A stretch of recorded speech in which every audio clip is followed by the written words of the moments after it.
उनके एम्प्लॉय को बाहर निकाल दे या कंपनी बंद हो जाए प्रोसेस, तो हर सैलराइड एम्प्लॉय की कंपनी का रोल बहुत ज्यादा हो जाता है कि उसको इंटरेस्ट रेट कितना मिलेगा। राइट, होता क्या है बेसिकली कि जो भी बैंक्स हैं या जो भी एनबीएफसीज हैं, उन बैंक्स के पास में और एनबीएफसीज के पास में लिस्ट होता है कंपनीज का, हर कंपनीज का, और उन्होंने अपने अपने क्राइटेरिया के हिसाब से उन कंपनीज को एक कैटेगरी में लिस्टेड कर रखा है। समथिंग कोई कैट ए कंपनीज है, कैट बी कंपनीज है, कैट सी कंपनीज है। ये जो भी क्राइटेरिया डिसाइड होता है वो उस कंपनी के फाइनेंशियल के ऊपर डिसाइडेड होता है।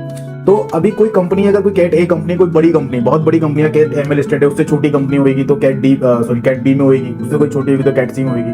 अब उसका कोई एम्प्लॉय अगर आता है लोन लेने के लिए बैंक्स के पास में या एनबीएफसी के पास में, तो वो इंटरेस्ट रेट उसके ऊपर डिसाइडेड होता है। जब देखते हैं कि अगर कंपनी का कैट ए में लिस्टेड है तो वो जाएगा और उसको जो भी कैट ए के हिसाब से जो भी ऑफर्स होंगे, जो रेट्स होगा, वो उसको बताया जाएगा।